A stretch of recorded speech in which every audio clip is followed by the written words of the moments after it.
함께 하나님 말씀 나누겠습니다. 신약성경 빌립보서 1장 3절에서 7절까지 말씀입니다. 빌립보서 1장 3절에서 7절까지 말씀. 빌립보서 1장 3절에서 7절까지 말씀 한 절씩 교독하고 마지막 절 같이 읽겠습니다.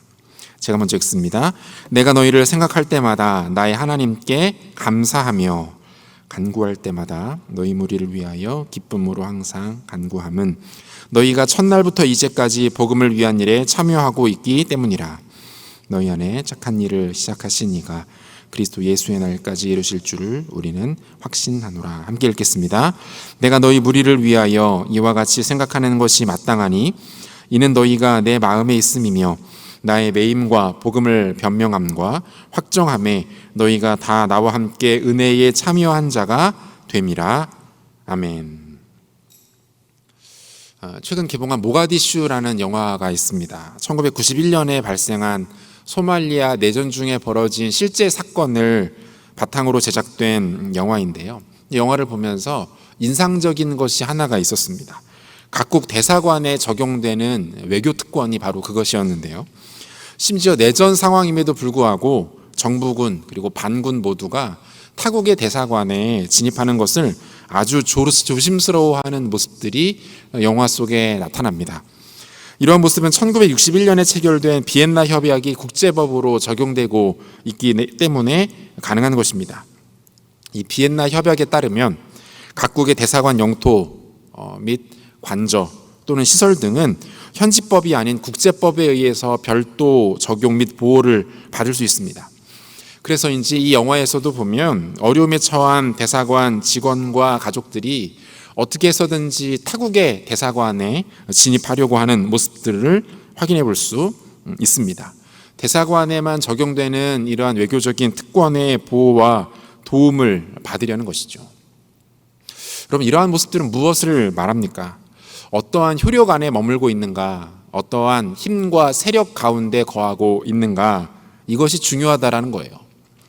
그것을 통해서 안전을 보장받기도 하고요, 특별한 혜택과 특권을 누릴 수도 있기 때문입니다. 어디에 속하고 있는가, 어디 안에 거하고 있는가, 이것이 아주 중요하다라는 것이죠.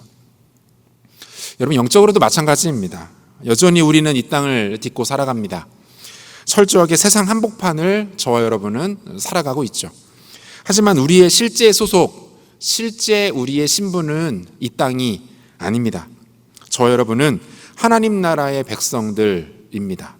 사도 바울의 표현을 빌리자면 하늘 시민권을 소유한 자들이라고 말할 수 있는 것이죠.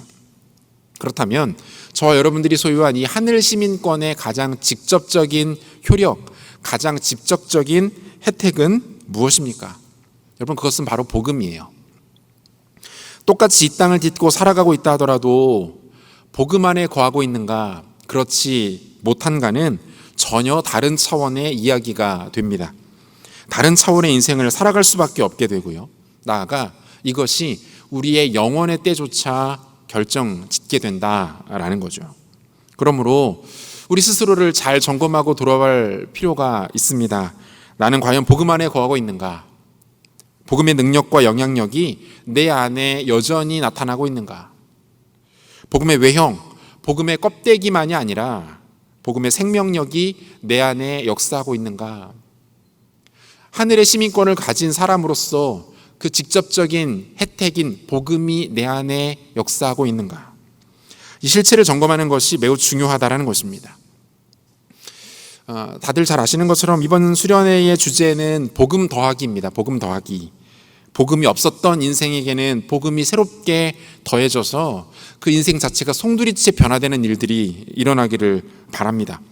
복음이 희미해졌던 영혼들에게는 그 복음이 더욱 선명해지고 풍성해지는 은혜가 이번 수련회를 통해 나타나게 되기를 원해요. 이번 주와 다음 주까지 2주에 걸쳐서 과연 그렇다면 우리 인생 가운데 복음을 더한다는 것은 무엇을 의미하는가? 지금의 내 삶 가운데 복음을 더한다라는 것이 과연 나에게 어떠한 변화와 어떠한 능력을 가져다 줄 수 있는가, 그리고 그것을 위해서 확인하고 점검해야 하는 것은 무엇인가에 대하여 빌립보서 1장에 나타난 주제들을 통해서 2주에 걸쳐서 묵상해 보도록 하겠습니다. 그 대부분의 서신서들이 마찬가지이지만 빌립보서의 수신자인 빌립보 교회의 상황은 아주 절망적이었습니다. 말 그대로 내후외환, 안과 밖으로 위기가 겹겹이 쌓여 있는 상황이었어요. 교회 내부의 문제는 무엇이었습니까? 거짓 교사들이 활개를 치고 있었어요. 유대주의자들이 가짜 복음을 성도들에게 전하고 있었습니다. 그들은 바울이 전한 복음을 받아들이는 척하면서 그 사이에 교묘하게 자신들의 주장을 끼워 넣기 시작합니다. 맞다. 믿음으로 구원받는다. 은혜로 영생에 이를 수 있다. 하지만 율법도 지켜야 한다. 할례를 아주 무시해서는 안 된다. 할례도 받아야 한다. 아직 믿음이 연약한 성도들은 이처럼 그럴싸한 그들의 논리에 크게 흔들렸습니다. 이것이 교회 안에 심각한 갈등의 요인으로 자리했습니다. 또 한 가지 내부의 문제는 무엇입니까? 지도자들 간의 분쟁이 있었어요. 이 내용은 빌립보서 뒷부분에 언급이 되고 있는데요. 당시 빌립보 교회에 대해 영향력 있었던 여성 지도자였던 유오디아와 순두개의 마음이 나누어져 있었습니다. 당연히 이들을 따르는 성도들 역시 각각의 세를 이루어서 대립하고 있었죠. 사실 이러한 문제만 하더라도 교회는 크게 휘청일 것이 분명합니다. 교회는 아주 큰 위기를 맞은 것이 분명해요. 그런데 이것이 끝이 아니었어요. 외부로부터의 문제는 더 심각했습니다. 이들을 가장 확실하게 붙잡아주고 이들을 권면해 줄 수 있는 영적인 지도자 사도 바울이 감옥에 수감된 상태였습니다. 정확하게는 가택 연금 상태였는데요. 누군가의 방문을 받는 것은 가능했지만 스스로가 집 밖을 나와서 원하는 곳으로 갈 수 없었어요. 다시 말하면 필요한 곳에 가서 사역을 할 수 없었다라는 말이기도 합니다. 사실상 빌립보 교회가 큰 핍박과 박해를 받고 있는 것이다라고 볼 수 있습니다. 여러분 어떻습니까? 지금 빌립보 교회는 큰 어려움 가운데 처해 있어요. 큰 위기를 겪고 있습니다. 풍전등화의 상황이라고 할 수 있습니다. 오늘 저와 여러분이 처한 오늘날의 상황과 빌립보 교회의 상황은 크게 다르지 않아 보여요. 우리 또한 어떻습니까? 위기가 끊이지를 않죠. 장기화되고 있는 코로나19 팬데믹의 상황이 그렇습니다. 우리 간사님 오늘 기도해 주기도 했지만 그 지친다는 표현만으로도 우리의 피로감을 다 설명하기에는 부족할 정도예요. 사람들과의 관계가 서먹해집니다. 멀어집니다. 접촉하고 같이 공동체의 풍요로움을 나눌 수 있는 기회들이 너무 제한되어 있어요. 기상이변과 함께 찾아온 무더위와 그로 인한 몸과 마음의 스트레스도 우리를 너무나도 힘들게 만듭니다. 밤만 되면 잠을 이루지 못하는 사람들의 이야기가 곳곳에서 들려옵니다. 우리의 진로나 앞날을 생각하면 더 암울한 것 아닙니까?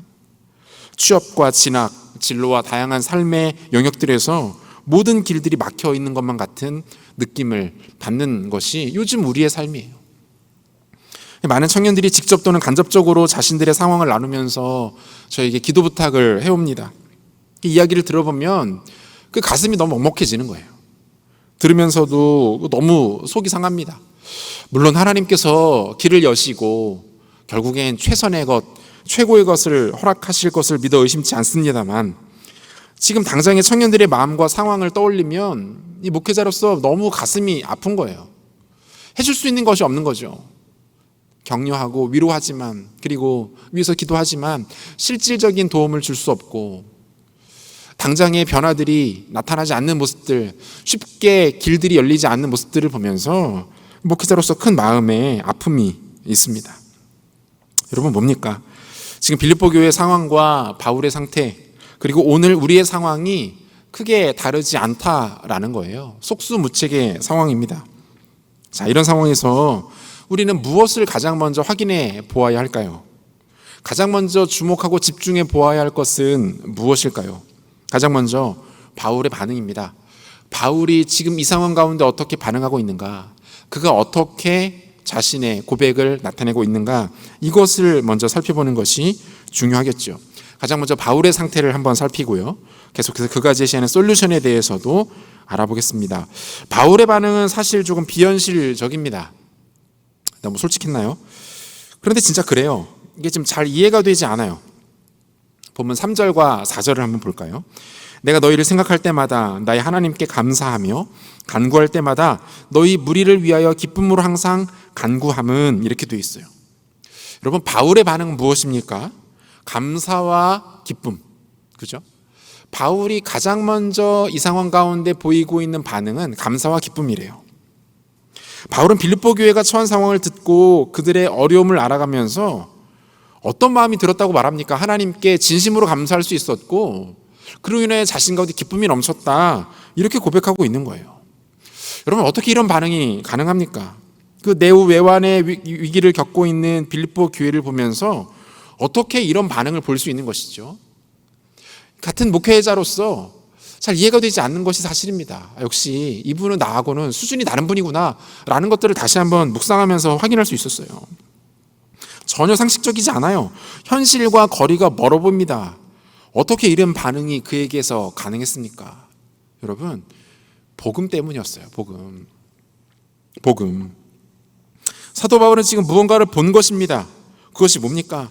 거칠게 몰아치고 있는 풍랑 가운데에서도 그 영롱하게 빛나고 있는 복음을 그가 발견하는 겁니다. 온갖 위기 속에서도 그토록 견고하게 자리 잡고 있는 복음을 보니까 눈에 보이는 모든 상황을 뛰어넘어서 그가 뭐 하고 있는 거예요? 감사하고 기뻐할 수 있었다라고 말하고 있는 거죠. 여러분, 복음이에요. 복음을 발견한 사람들은 이 반응이 가능합니다.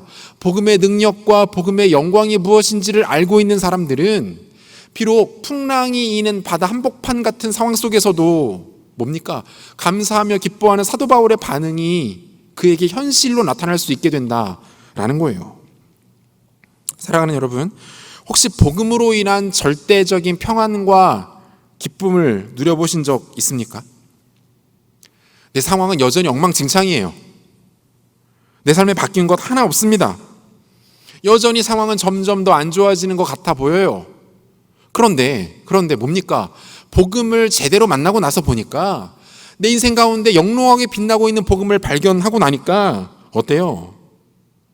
이상하게 마음이 평안한 겁니다. 평안하다 못해 기쁨이 찾아오게 되는 거예요. 정확하게 말하면 복음이 내 가운데 역사하는 것들을 경험하고 나니까, 복음이 내 안에 실제가 되어서 나타나고 나니까 뭡니까? 환경을 뛰어넘는 그 깊은 평안함과 감사와 감격이 터져 나오게 되더라는 것이죠. 여러분, 이것은 비현실적인 거예요. 이상한 일입니다. 신비의 영역이에요.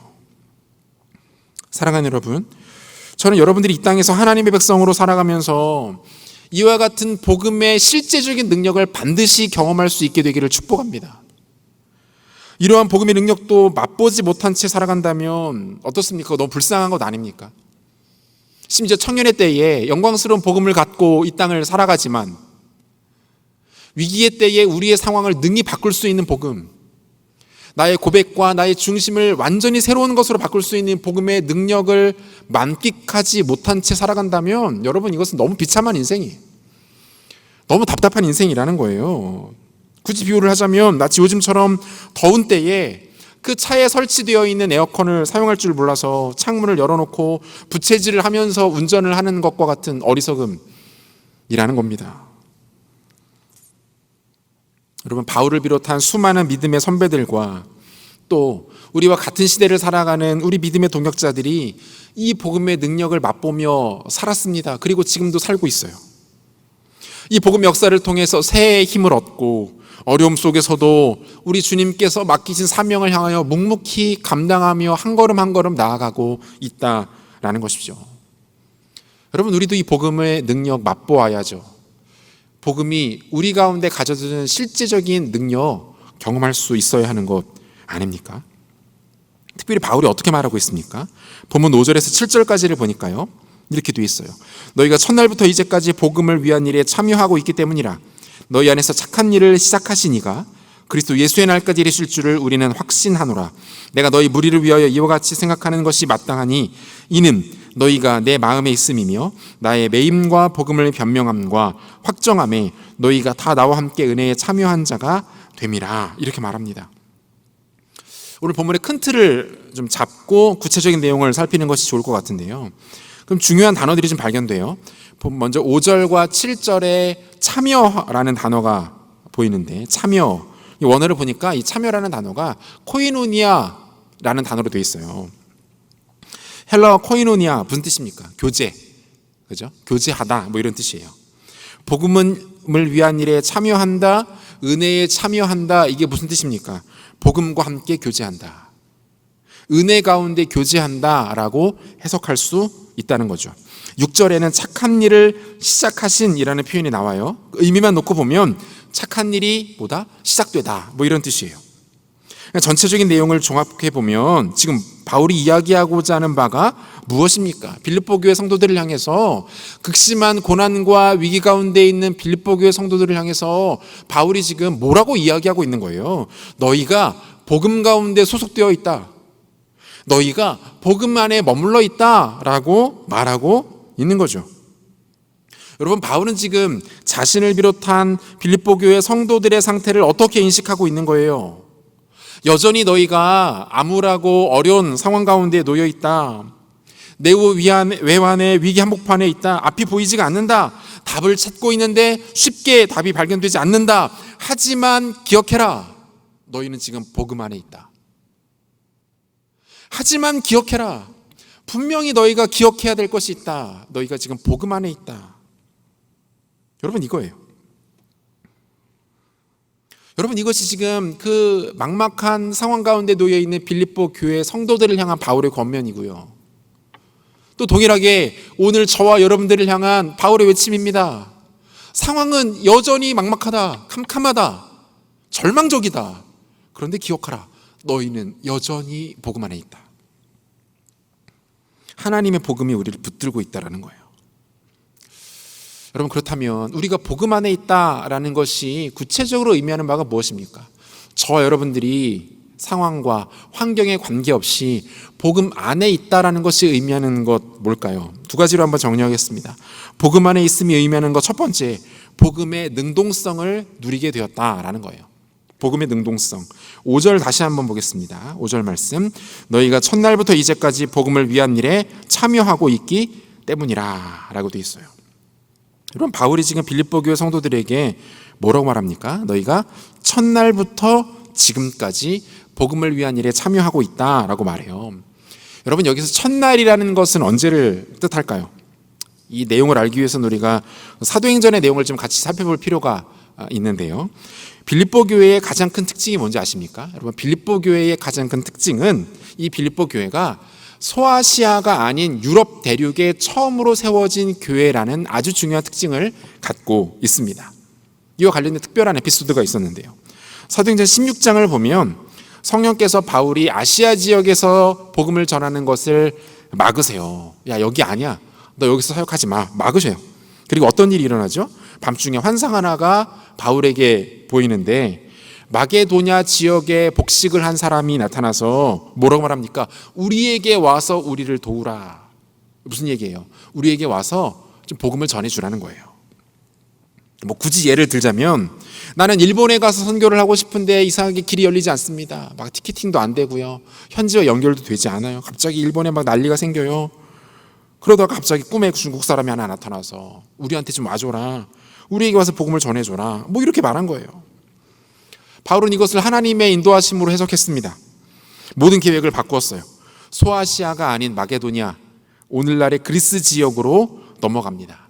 그리고 바울의 이 방문은 역사상 유럽 대륙에 처음으로 복음이 증거되는 순간이었어요. 하나님의 특별한 인도하심 가운데 유럽 대륙으로 왔습니다. 당연히 사역이 잘 되었겠죠. 가는 곳마다 사람들이 복음을 듣기 위해 몰려들고, 그 마게도냐 지역의 유력자들이 앞다투어 바울과 바나바를 초청하면서 복음을 듣기 위해서 영접하는 일들이 생기고, 곳곳에 부흥과 함께 교회가 세워지는 일들은 전혀 일어나지 않았어요.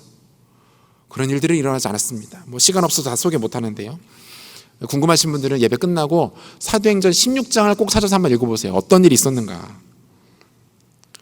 어떤 일이 있었습니까? 가는 곳마다 호되게 고생을 합니다. 심지어 매를 맞고 감옥에 갇히는 일까지 당합니다. 억울한 일을 만나게 돼요. 하지만 어때요? 그럼에도 불구하고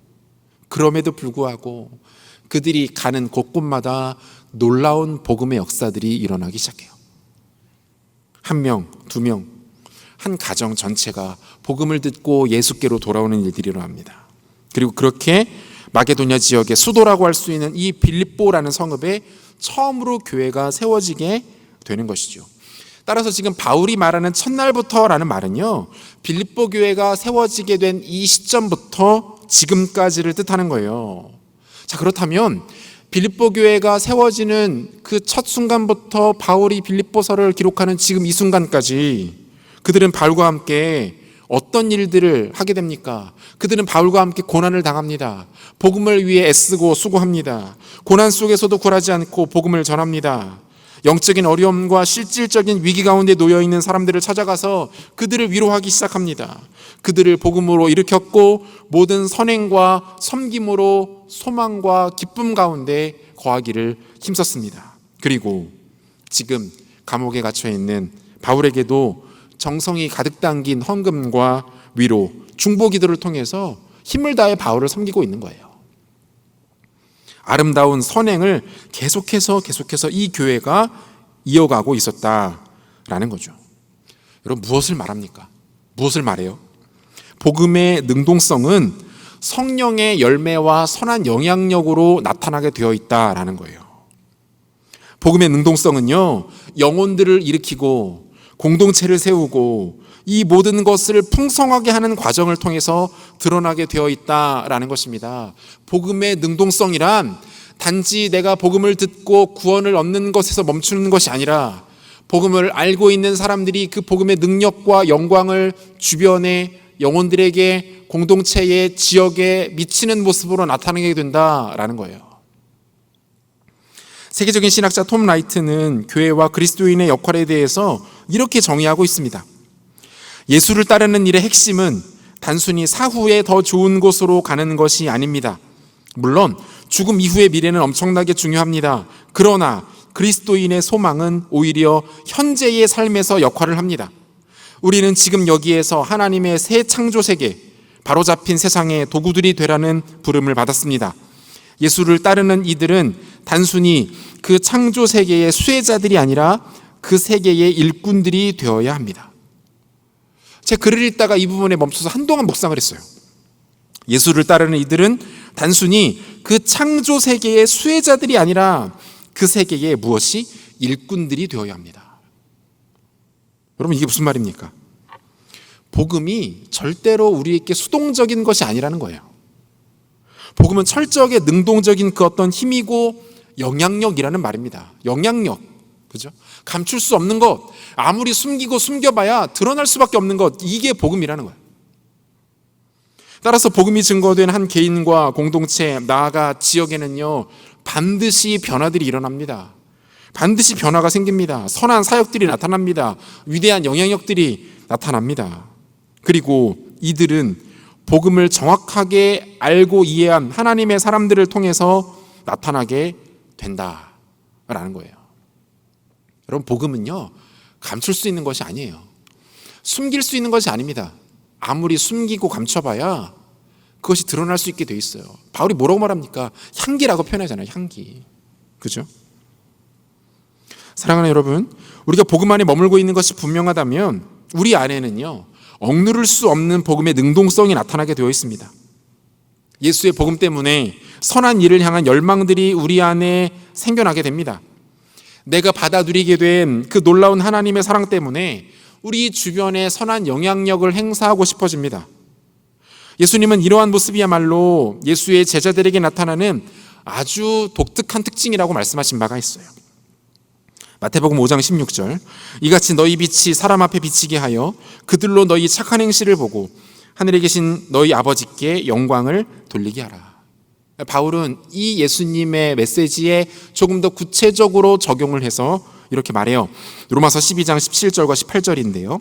아무에게도 악을 악으로 갚지 말고 모든 사람 앞에서 선한 일을 도모하라. 할 수 있거든 너희로서는 모든 사람과 더불어 화목하라. 복음을 소유하고 계신 사랑하는 청년 여러분, 어떻습니까? 여러분 안에 이 복음의 능동성이 나타나고 있습니까? 복음으로 인한 선행이 여러분에게 일상으로 드러나고 있습니까? 우리의 말과 행동, 작은 결단과 관심을 통해서 하나님의 선한 역사들이 드러날 수 있어야 된다는 거예요. 이번 수련회를 준비하면서 저는 참 많은 부분들에서 예상하지 못했던 감동과 은혜를 받고 있습니다. 사실 지금이 그렇잖아요. 뭐 낮에도 4명밖에 못 모이고 저녁엔 더 심하고 공식적으로 만나서 뭐를 할 수 있는 상황이 아니지 않습니까? 그런데 그럼에도 불구하고 많은 청년들이 공동체를 사랑하는 마음으로 이번 수련회의 수서미로 또 헌신을 해 주었어요. 제약된 환경에서 비대면으로 회의를 진행하고 그 대면 상황을 최소화하면서 수련회를 아주 풍성하고 탁월하게 준비해 주고 있습니다. 수서미들이 정말 수고를 많이 해주고 있고 또 탁월하게 정말 수련회를 준비해 주고 있어요. 여러분, 이들이 왜 이렇게 섬깁니까? 뭐 시간이 남아 돌아서 하는 겁니까? 단순히 해야만 하니까 의무적으로 지금 할 일들을 그냥 해치우는 중입니까? 아니죠. 그렇지 않아요. 여러분, 저는 이것이야말로 이들 가운데 나타나는 복음의 능동성이라고 생각합니다. 코로나 상황 속에서도 그 공동체를 섬기고 싶은 선한 열정들이 이들 안에 나타나고 있는 거예요. 여러 가지로 힘들어하고 외로워하는 청년들에게 소망과 위로를 주고자 그 자신의 소중한 시간들을 내어놓고 자신의 의지와 열정과 재능들을 아낌없이 우리 주님께 공동체를 위해 내어놓고 있는 것 아닙니까? 여러분, 저는 그래서 이번 수련회가 그 어느 때보다 더 풍성하고 은혜로울 것이라고 확신합니다. 그런 기대감들이 있어요. 기도할 때마다 하나님이 그런 마음들을 부어주세요. 복음의 능동성 가운데 주께서 갑절의 은혜를 부어주시는 거예요. 사랑하는 여러분, 좀 주위를 둘러보십시오. 주위를. 여러분의 도움과 격려, 섬김이 필요한 사람들이 즐비합니다. 힘들어하는 사람들 너무 많아요. 그 대상은 가족이 될 수도 있고요, 여러분들의 친한 친구가 될 수도 있습니다. 직장 동료가 될 수도 있고, 우리 공동체의 누군가가 될 수도 있고, 심지어는 나와는 아주 먼 곳에 있는 특정 대상이 될 수도 있습니다. 중요한 것은 뭡니까? 그들이 나보다 훨씬 더 아파하고 있다는 사실이에요. 우리 안에 있는 복음의 능동성이 그들을 향해 뻗쳐나가야 합니다. 드러내야 합니다. 나타내야 하죠. 내 안에 있는 이 복음이 능동적으로 우리 안에 역사할 수 있도록 우리를 내어드릴 수 있어야 합니다. 이것은 나의 의지와 능력이기 전에 내 안에 계신 성령께서 먼저 하시고자 하는 일들입니다. 여러분, 우리 안에 있는 복음의 능력을 믿으십시오. 그 복음의 능동성을 여러분 간과하지 마세요. 기도할 때마다 생각나는 누군가가 있다면 여러분 연락을 하십시오. 안부를 물어보세요. 기도 제목을 물으시고 그를 위해 기도해 주시고, 선한 행실과 일들을 통해서 우리 안에 있는 복음의 능동성, 복음의 영광과 능력을 주변에 드러내십시오. 그 복음의 능동성 가운데 하나님께서 더 풍요롭게 역사하실 줄로 믿습니다. 복음 안에 있음이 의미하는 것 두 번째는 복음의 완벽함을 누리는 겁니다. 본문 6절 보시겠습니다. 본문 6절 같이 한 목소리로 읽도록 합시다. 같이 읽겠습니다. 너희 안에서 착한 일을 시작하신 이가 그리스도 예수의 날까지 이루실 줄을 우리는 확신하노라. 아멘. 여러분, 여기서 말하는 이 착한 일에 대해서는 여러 가지 해석이 있지만 그 대다수의 학자들은 이 착한 일을 하나님께서 행하시는 구원으로 봐요. 따라서 두 가지를 정리할 수 있는데요. 하나는 구원이 하나님의 사역이라는 거죠. 구원은 하나님의 사역입니다. 죄인을 구원하시는 분, 죄인에게 분에 넘치는 은혜를 베푸시는 분은 누구시다? 하나님이시다. 한 죄인이 구원받게 되는 이 놀랍고 신비로운 과정은 철저하게 하나님의 사역이다라는 것을 말하고 있는 거예요. 바꿔 말하면 뭡니까? 구원은 내가 받고 싶다고 해서 받을 수 있는 것이 아니라는 거죠. 다른 표현으로 하자면 복음의 이 비밀은 내가 깨닫고자 해서, 깨닫기 위해서 아무리 노력한다고 해서 깨달을 수 있는 것이 아니라는 것입니다. 우리에게 허락된 이 복음은 하나님께서 우리에게 주신 고유한 능력입니다. 은혜예요. 선물이에요. 저는 실제로 이런 케이스를 가까이서 본 적이 있는데요. 제가 대학교 1학년 때부터 훈련받았던 선교단체에 한 번은 저와 같은 학번의 친구가 스스로 제 발로 찾아온 적이 있었어요. 선교단체에 스스로 찾아왔기 때문에 당연히 이미 신앙을 갖고 있는 그런 친구라고 생각을 했습니다. 그런데 아니었어요. 이 친구가 뭐라고 얘기했냐면 자신은 기독교 신앙을 갖고 있지 않고 예수를 믿지 않는데 기독교에 관심이 있다라는 거예요. 예수가 하나님이라는 사실을 확신하고 싶어서 오게 되었다라고 말해요. 그리고 이렇게 말하더라고요. 그런데 아직은 믿어지지 않는다. 솔직히 말하면 믿기 어렵다. 거짓말 같다. 그래서 나름의 노력도 해보고 도움도 받아본 후에 그래도 믿어지지 않으면 나는 다시는 기독교를 찾아오지 않겠다. 이렇게 이야기를 했습니다. 그 친구의 표현대로 그 복음에 득도하기 위해서 여러 가지로 노력을 하기 시작했어요. 성경도 열심히 읽더라고요. 저보다도 성경을 더 많이 읽더라고요. 기독교의 기본 교리들도 착실하게 공부를 하고 나름 전도에 능숙한 선배에게서 복음을 전해 듣기도 했어요. 그런데도 잘 모르겠다는 거예요. 잘 이해가 되지 않는다는 거예요. 이 친구의 상황을 아는 동기들과 선배들이 이 친구를 위해서 참 기도를 많이 했습니다. 인간의 의지가 아니라 하나님의 주권적인 은혜가 필요한 영역이었기 때문에 우리 기도했어요. 하나님, 복음의 비밀을 이 친구가 깨닫게 해주시고 복음을 경험하게 해주시고 예수님 만나게 해주시고 기도를 많이 했어요. 그러던 어느 날 이 친구가 한 선배와 우연히 캠퍼스 전도에 동행하게 되었어요. 선배가 전도를 할 때 어떻게 하는지 그냥 쭉 따라다니면서 보는 거죠. 이 선배가 학교 운동장 옆 그 벤치에 앉아있는 사람을 찾아가서 이 복음을 전하게 됐어요. 전도하는 중에 이런 말을 했대요. 하나님은 형제님을 참 많이 사랑하십니다. 우리가 이제 전도할 때 쉽게 할 수 있는 표현이잖아요. 많이 하는 이야기들이기도 하고. 그런데 자기에게 하는 말도 아니야. 그냥 이 선배가 누군가에게 이름도 알지 못하는 그 사람에게 그냥 하는 말을 이 친구 옆에서 들은 거예요. 이 친구가 그 이야기 앞에 꼬꾸라졌습니다. 그 이야기를 듣는데 하나님이 진짜 나를 끔찍이 사랑하시는 것이 막 그 안에 느껴지기 시작했다는 거예요. 그러면서 어때요? 그동안 자기가 복음을 깨닫기 위해서 읽었던 성경과 책들과 강의와 그 복음의 내용들이 자기 안에 꿈틀꿈틀대면서 마치 살아있는 것처럼 일어나더라. 살아있는 것처럼 일어나더라. 이런 고백을 했어요. 이 친구 지금 목사 되어서 목회하고 있습니다. 여러분 뭡니까? 하나님께서 그때서야 비로소 이 친구를 만나주신 거예요. 그리고 하나님의 복음의 이 비밀을 이 친구가 비로소 깨닫게 되었다라는 거죠. 그 누구도 예상하지 못했던 상황에서 하나님께서 이 친구에게 구원의 은혜를 베풀어 주신 거예요. 여러분, 복음을 깨닫고 예수를 그리스도로 고백하는 것은 엄청나게 어려운 일입니다. 아무에게나 쉽게 일어나는 일들이 아닙니다.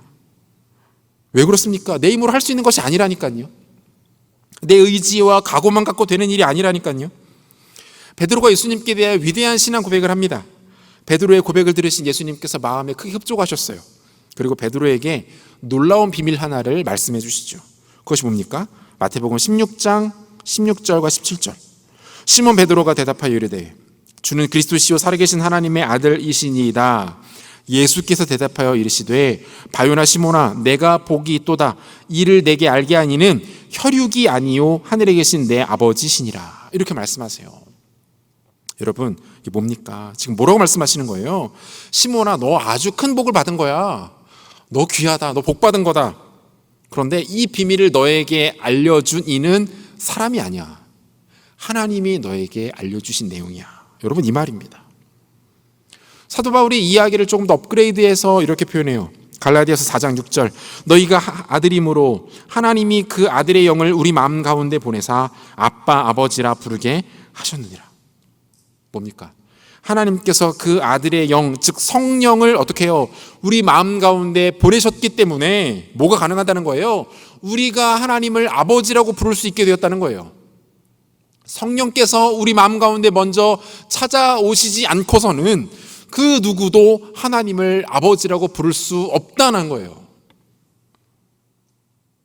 여러분 하나님을 아버지라 부르십니까? 온 우주 만물의 창조주이시고 통치자이신 그분을 여러분은 아버지라고 부르고 계십니까? 그렇다면 여러분에게 이미 구원이 임한 겁니다. 인간의 능과 의지로도 불가능한 그 일들이 여러분 안에 이미 일어나고 있는 거예요. 그러므로 우리의 구원, 내가 알고 있는 나의 복음은 완벽한 것이죠. 왜요? 인간의 힘으로 되는 것이 아니라니까요. 실수가 없고 실패가 없으신 하나님께서 우리 안에 이미 이루어 놓으신 일들이라는 것입니다. 여러분 이게 복음의 완벽성이에요. 복음이 완벽함입니다. 그분에게 실패가 없어요. 실수도 없습니다. 한번 우리에게 임한 이 구원의 은혜와 복음의 능력이 취소되거나 끊어지는 일들은 일어나지 않습니다. 복음의 완벽함, 복음의 온전함, 이것이 우리에게 허락된 은혜라는 거죠. 또 하나 생각해 볼 수 있는 것은 무엇입니까? 이 하나님의 착한 일, 즉 우리를 구원하시는 이 일이 시작은 되었으나 뭐예요? 아직 완성되지는 않았다라고 말해요. 다시 한번 6절 볼까요? 6절. 너희 안에서 착한 일을 시작하신 이가 그리스도 예수의 날까지 이루실 줄을 우리는 확신하노라. 뭐라고 말합니까? 아직 끝난 게 아니래요. 이 착한 일은 여전히 어떻게? 진행 중이다. 그죠? 그리스도 예수의 날까지 이루실 줄을 우리는 확신하노라. 하나님께서 시작하신 우리의 구원에 뭐가 있다는 겁니까? 과정, 여정이 있다는 겁니다. 시작되어진 이 구원의 과정과 여정이 있다는 거예요. 그래서 베드로는 구원받은 하나님의 백성들의 정체성을 이렇게 표현합니다. 베드로전서 1장 1절. 예수 그리스도의 사도 베드로는 본도, 갈라디아, 갑바도기아, 아시아와 비두니아에 흩어진 나그네. 흩어진 뭐요? 나그네.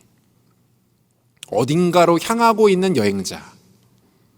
이곳에 잠시 머물고 있는 이방인. 여러분, 이것이 그리스도인들의 정체성이래요. 구원이 시작되어진 사람들의 정체성이 바로 이것과 같대요. 나그네, 이방인, 여행객. 존 버년이 쓴 철로 역정이라는 책을 보면 그 영적인 각성을 통해서 자신이 죄인이라는 것을 깨달은 순례자가 가장 처음으로 하게 되는 고민이 있습니다. 그 고민이 뭐예요? 이거예요. 뭐라고 말합니까? 어디로 가야 할지 모르겠다. 어느 쪽으로 피해야 할지 모르겠다. 영적인 각성이 일어났어요. 하나님께서만 줄 수 있는 그 은혜가 내 가운데 와서 내 안에 복음이 시작됐습니다. 그러자 가장 처음으로 나타났던 반응이 뭐예요? 어디로 가야 할까? 깨달은 거죠. 내가 이곳에 사는 사람이 아니구나. 나는 여행객이구나. 나그네구나. 나에게는 여정이 있구나. 이걸 깨닫게 된 거예요. 여러분, 우리의 구원은 하나님께서 시작하신 일입니다. 하지만 동시에 아직 진행 중입니다. 여러분, 아직 진행 중이라는 말에 오해가 없으시기를 바랍니다. 우리의 구원이 앞으로 어떻게 될지 모른다, 이 뜻이 아니에요.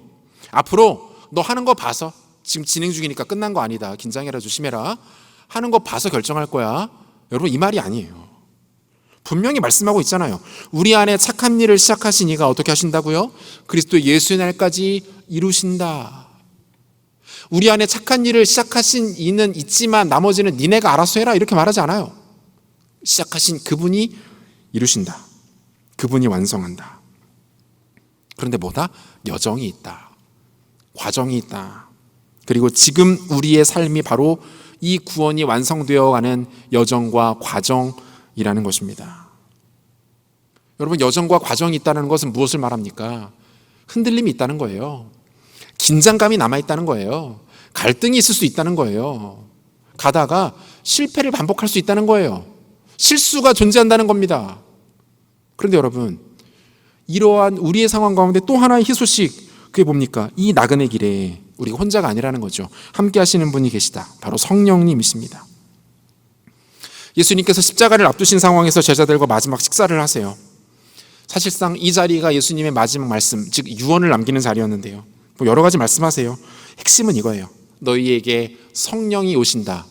그분이 너희와 영원히 함께한다. 다시요. 너희에게 성령이 오신다. 그리고 그분이 너희와 영원히 함께한다.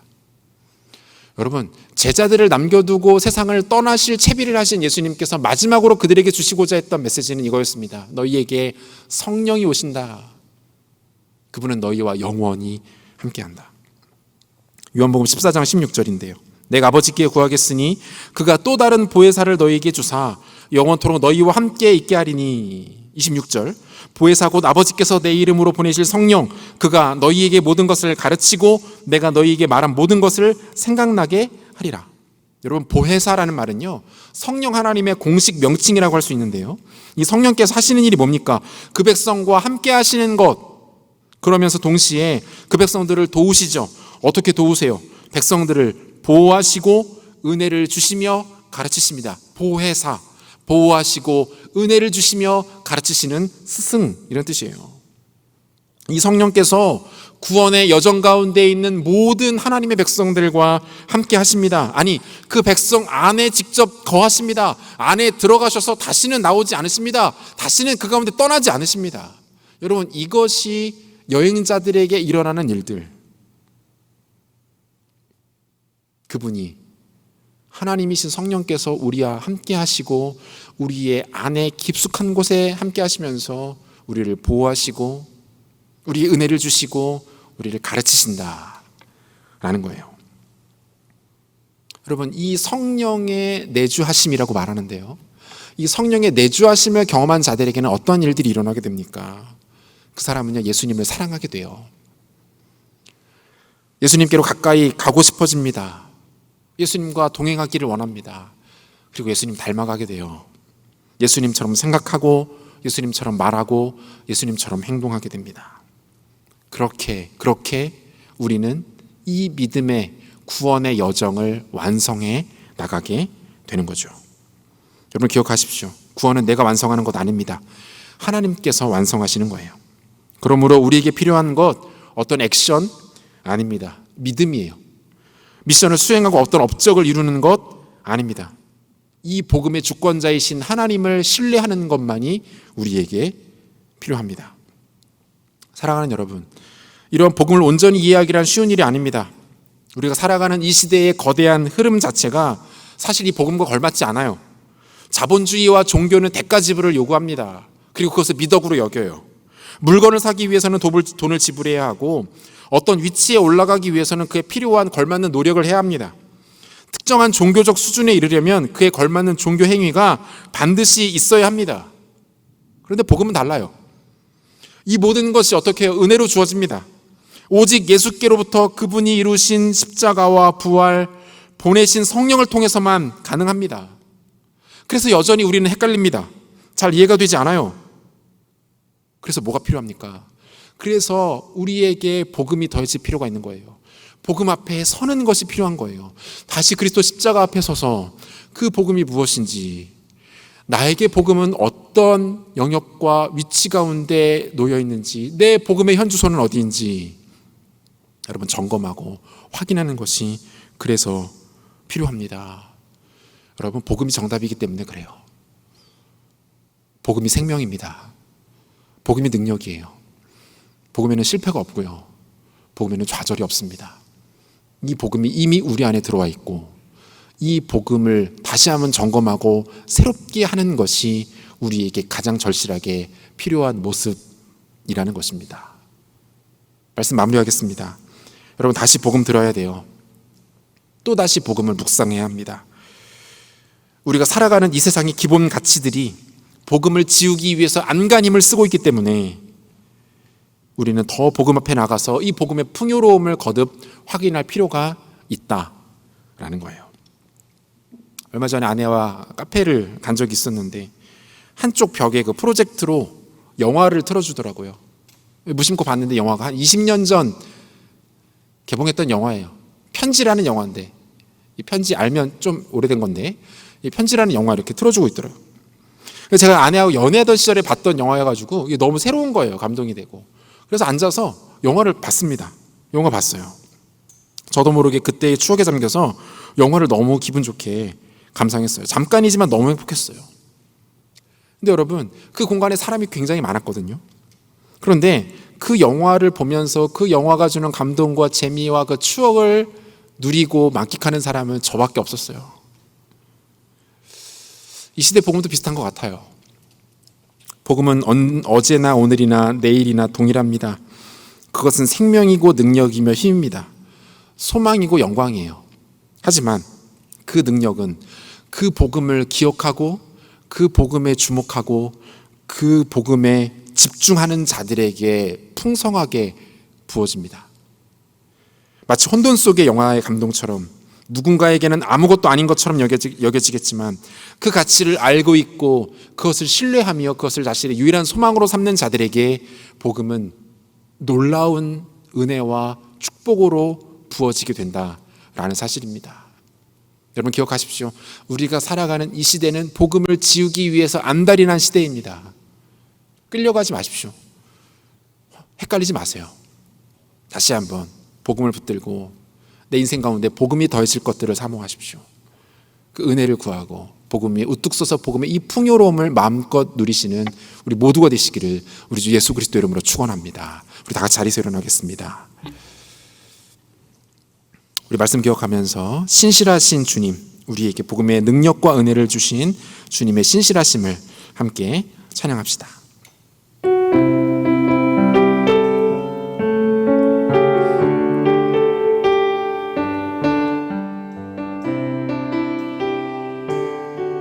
고백합니다. 주님은 신실하고 주님은 신실하고 항상 거기 계시네. 주 사랑을 뭐라 할까. 주님은 신실하고 주님은 신실하고 항상 거기 계시네. 그 사랑을 뭐라 할까. 고백합니다. 주 사랑이 내 생명보다 귀하고 주 사랑이 내 생명보다 귀하고 주 사랑이 파도보다 더 강해요. 세월이 가고 꽃이 시들어도 주 사랑 영원해. 주님 사랑 신실해요. 주님은 신실하고 주님은 신실하 항상 거기 계시네. 항상 거기 계시네. 주 사랑을 뭐라 할까. 우리 믿음으로 고백합시다. 주 사랑이 내 생명보다 귀하고 주 사랑이 내 생명보다 주 사랑이 파도보다 더 강해요. 주 사랑이 파도보다 더 세월이 가고 꽃이 시들어도 세월이 가고 꽃이 시들어도 주 사랑 영원해. 주님 사랑 신실해. 주 사랑이 내 생명보다 귀하. 주 사랑이 파도보다 더 강합니다. 사랑이 파도보다 세월이 가고 꽃이 시들어도 세월이 가고 꽃이 시들어도 주 사랑 영원. 주님 사랑 신실합니다. 주님 사랑 다시 한번 믿음으로 고백합니다. 주 사랑이 내 생명보다 귀하고 주 사랑이 파도보다 더 강해요. 세월이 가고 꽃이 시들어도 주 사랑 영원해. 주님 사랑 신실해요. 그 사랑 얼마나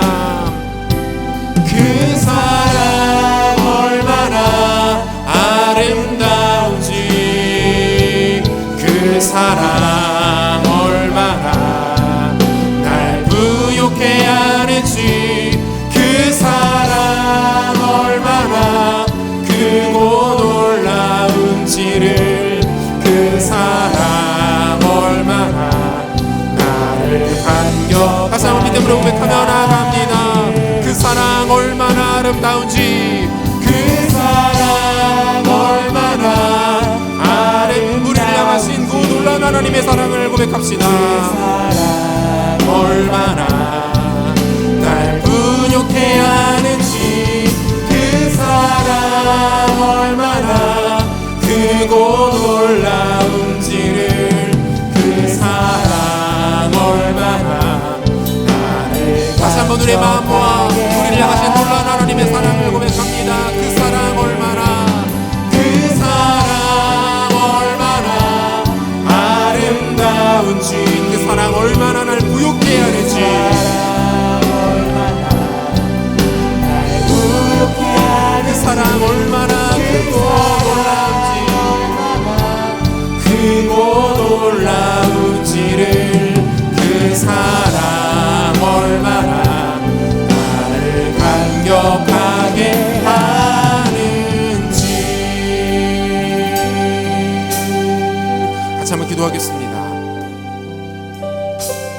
주 안에 사랑하는 여러분, 예수님께서 우리 안에 복음의 일들을 이루셨습니다. 그것은 여러분들이 선하게 살았기 때문에 가능했던 일이 아니었습니다. 우리의 생활 습관이 조금 괜찮고 우리가 나름 우리의 인생을 열심히 살아왔기 때문에 가능했던 일도 아니었습니다. 좋은 부모를 만나고 좋은 가정에서 태어났기 때문에 누리게 된 혜택도 아닙니다. 그것은 죄로 인해 철저하게 망하고 죽을 수밖에 없었던 우리를 위해서 하나님께서 그분의 뜻과 주권과 그분의 은혜와 섭리 가운데 하신 일들이에요. 그 복음이 지금 우리 안에 있습니다. 누구든 하나님 아버지를 나의 구주요, 나의 아버지요, 나의 전부로 고백하고 그분께만 우리의 생명과 소망과 능력이 있다라는 것을 믿어 의심치 않는다면 그 사람은 복음 안에 있는 사람이에요. 그런데 여러분, 복음 안에 있는 우리가 왜 여전히 두려워합니까? 왜 여전히 염려하죠? 왜 여전히 불안해합니까? 왜 여전히 우리의 인생이 망할 것 같다는 착각 가운데 빠져 있는 것입니까? 이 복음이 우리에게 더해지지 않았기 때문입니다. 우리가 이 복음을 놓치며 살아가고 있기 때문에 그래요. 우리에게 다른 소망, 다른 능력, 다른 에너지, 다른 기운 여러분 필요 없습니다. 복음이면 충분합니다. 사도 바울도 빌립보 교회를 향해서 이 고백을 하고 있는 것 아닙니까? 너희가 지금 암울하고 처참하고 우울하고 위기와 고난 가운데 처해 있지만 그럼에도 너희들은 복된 자들이다. 나는 너희를 인하여 감사한다, 기뻐한다. 왜냐하면 너희에게 복음이 있기 때문이다. 단 하나, 여러분 같이 한번 기도합시다. 우리가 알고 있는 이 복음이 우리 안에 충만해지도록 은혜를 베풀어 달라고 기도하시고, 하나님, 내가 잠시 이 복음을 놓치고 있었습니다. 이 복음의 풍요로움과 영광과 아름다움을 잊고 있었습니다. 세상이 우리를 휩쓸어 가고 있어서 복음으로부터 멀어지게 하려는 세상과 원수 마귀의 계략에 휘말려서 잠시 우리가 이것들을 놓치고 있었습니다. 하지만 하나님 이 시간 그리고 이번 수련회를 통하여서 하나님 복음의 영광스러움을 깨닫게 하여 주시옵소서. 복음의 풍요로움을 다시 한번 확인할 수 있도록 축복하여 주시옵소서. 복음의 아름다움과 온전함을 깨닫고 이 복음의 능력 가운데 깊이 거하는 나 될 수 있도록 은혜를 베풀어 주옵소서. 함께 기도하겠습니다. 하나님 아버지 감사합니다. 하나님 아버지, 하나님 이 시간 우리가 다시 한번 예수님의 복사가 복음 앞에 나아가 서기를 원합니다. 나를 위해 하나님께서 이루신 일들, 나를 위해 하나님께서 완성하신 이 복되고 영광스럽고 아름답고 존귀한 일들로 인하여 하나님 우리가 주님의 복음 가운데 깊이 거하기를 원합니다. 하나님 은혜를 베풀어 주옵소서. 우리가 복음을 잠시 잊고 있었습니다. 복음을 누리는 잠시 잊고 있었습니다.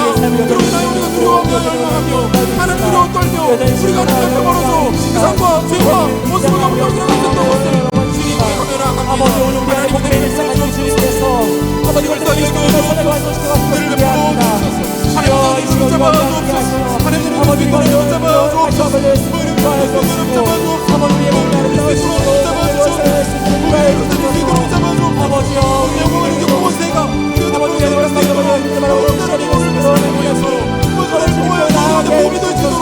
다시 한번 복음을 바라보게 하여 주옵소서. 다시 한번 복음 안에 와기를 원합니다. 주여 복음을 사모하오니 아버지 인생 가운데 함께 하여 주셔서 아버지 주를 보는 시간 되게 하옵소서. 우리 말씀 기억하면서 한 가지만 더 같이 기도했으면 좋겠습니다. 주 안에 사랑하는 여러분, 복음 안에 거하는 우리가 더욱더 안전하고 견고하고 풍성한 이유는 무엇입니까? 성령님이세요. 보혜사 성령님, 예수께서 사랑하는 제자들에게 그들을 떠나시면서 마지막으로 꼭 반드시 분명히 약속하시고 다짐하시고 또 확인시켜 주시기 원하셨던 그 하나의 메시지, 여러분 그것은 성령님입니다. 우리를 보호하시고 우리에게 은혜를 주시고 우리를 일깨워 가르치시는 스승, 그 은혜로우신 성령께서 지금 이 순간 우리와 함께 하십니다. 여러분 안에 계세요. 여러분이 잠시 그분을 잊고 외면하고 있었다 할지라도 그분은 여러분들을 놓치지 않으십니다. 여전히 여러분들의 보혜사가 되어주십니다. 그 성령을 의지합시다.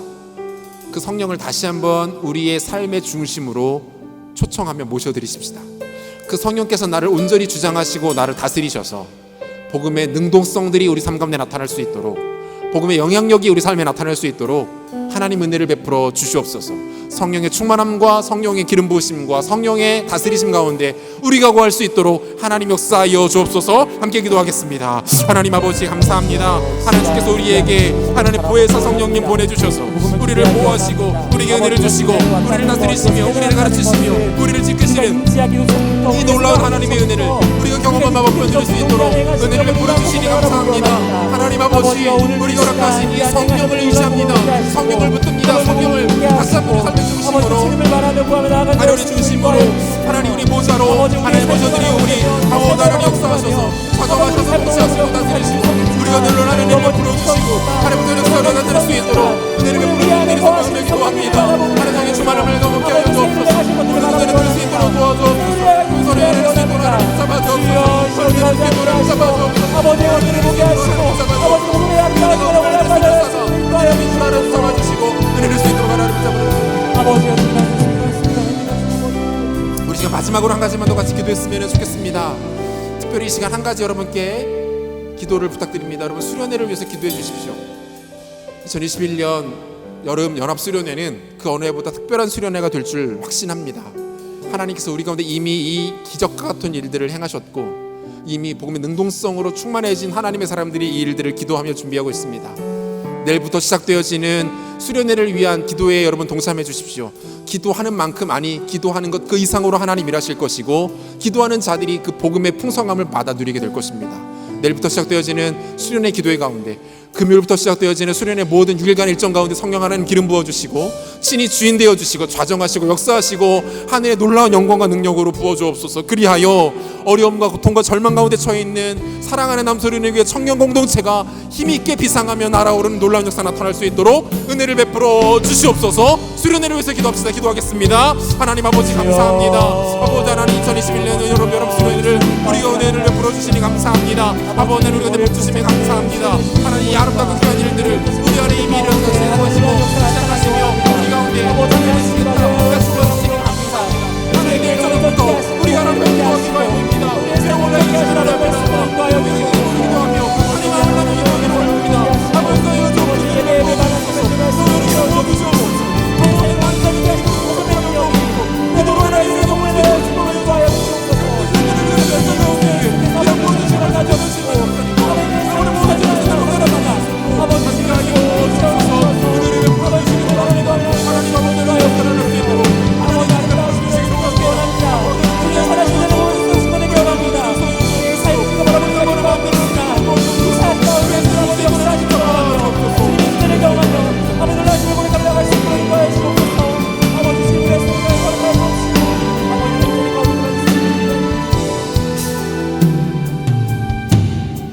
신실하신 하나님 아버지 감사와 찬송과 영광을 주님께 올려드립니다. 사랑하는 공동체를 주께서 귀하게 여기셔서 2021년 여름 연합수련회를 허락하여 주시고 지금까지 기도와 은혜와 하나님의 섭리 가운데 잘 준비되게 하심을 감사합니다. 특별히 사랑하는 주님, 그 어느 때보다 복음의 능력과 복음의 영광과 복음의 소망이 필요한 우리들에게 다시 한번 복음을 기억하여 묵상케 하시고 복음의 풍요로움과 영광스러움을 확인케 하여 주시니 감사함을 드립니다. 이번 수련회를 통해서 증거될 하나님의 말씀과 또 우리가 나누게 될 믿음의 교제들, 우리가 주님께 드리게 될 기도와 찬양들, 하나님 이것들을 통하여서 우리가 이미 갖고 있는 이 복음의 영광과 능력이 더욱더 풍성해지며 아름다워질 수 있도록 주님 역사하여 주시옵소서.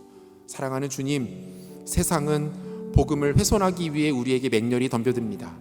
복음을 잊게 하기 위해서 우리 안에 여전히 거하시는 성령님으로부터 우리를 떨어뜨리기 위해서 안간힘을 쓰는 것이 이 세상과 원수 마귀와 죄의 세력들입니다. 하나님 속지 않게 하시고 지지 않게 도와주시고 휩쓸리지 아니하도록 은혜를 베풀어 주시옵소서. 우리 안에 여전히 살아계신 성령 하나님을 다시 한번 우리 마음의 보좌로 모셔드리오니 좌정하시고 다스리시고 통치하여 주셔서 복음의 영광과 소망 능력, 그리고 복음의 능동성과 영향력이 우리의 삶을 통해 아름답게 드러날 수 있도록 주님 마음껏 축복하여 주시옵소서. 내일부터 시작되어지는 수련회를 위한 저녁 기도회를 축복하셔서 기도할 때마다 하늘문 열리고 성령의 기름 부으시면 임하는 시간 되게 하시고 은혜를 사모하는 많은 청년들 동참하는 귀하고 복된 시간 될 수 있도록 은혜를 더하여 주옵소서. 금요일부터 6일간 진행되어지는 연합수련회 모든 시간과 순서와 프로그램들마다 우리 하나님 친히 주인 되어 주셔서 영광 받으시고 참여한 모든 청년들이 하나님의 아름다움을 만끽하며 경험하게 하여 주옵소서. 강서로 보내시는 목사님들을 기억하여 주시고 하나님 말씀의 잔치, 성령 하나님의 기름 부심이 넘쳐나는 모든 순간들과 순서들 될 수 있도록 하나님 은혜를 베풀어 주시옵소서. 사랑하는 청년들을 축복합니다. 어려움 가운데 굴하지 아니하고 믿음으로 한 걸음 한 걸음 내딛는 저들의 인생 가운데 하나님 은혜를 베풀어 주시고 건강의 복을 더하시고 물질의 복을 더하여 주시고 좋은 기회를 만나게 도와주시고 좋은 사람들을 곁에 붙여 주시옵소서. 하나님 허락하시는 믿음의 복된 배우자들을 만나 아름다운 가정을 이루며 하나님께 영광 돌리는 귀한 인생들 될 수 있도록 역사하여 주시옵소서. 정성스럽게 준비하여 드린 예물 가운데 하나님 은혜를 더하여 주시고 예물 드린 손길 가운데 하늘의 신령한 복과 기름진 복으로 넘치도록 충만케 하여 주시옵소서. 예물들이 쓰이는 곳마다 주의 나라 확장되고 잃어버린 영혼 돌아오며 하나님의 아름답고 영광스러운 교회가 곳곳에 세워지는 귀한 은혜가 있게 하여 주시옵소서. 먼 타국에서 애쓰며 수고하시는 선교사님들의 건강과 안전을 지켜주시고 그들에게도 하나님의 놀라운 보호하심과 은혜로 역사하여 주시옵소서. 지금은 우리 주 예수 그리스도의 은혜와 하나님의 사랑하심과 성령의 위로하시며 교통하시는 역사가 복음의 능력을 다시 한번 사모하여 복음을 깊이 묵상하고 복음의 은혜로움 가운데 거하기를 사모하여 이 예배에 참여한 그리고 이번 수련회를 준비하고 있는 사랑하는 청년들 머리 위에 이들의 삶과 삶의 모든 터전 가운데 이제로부터 영원토록 함께 있을지어다. 아멘.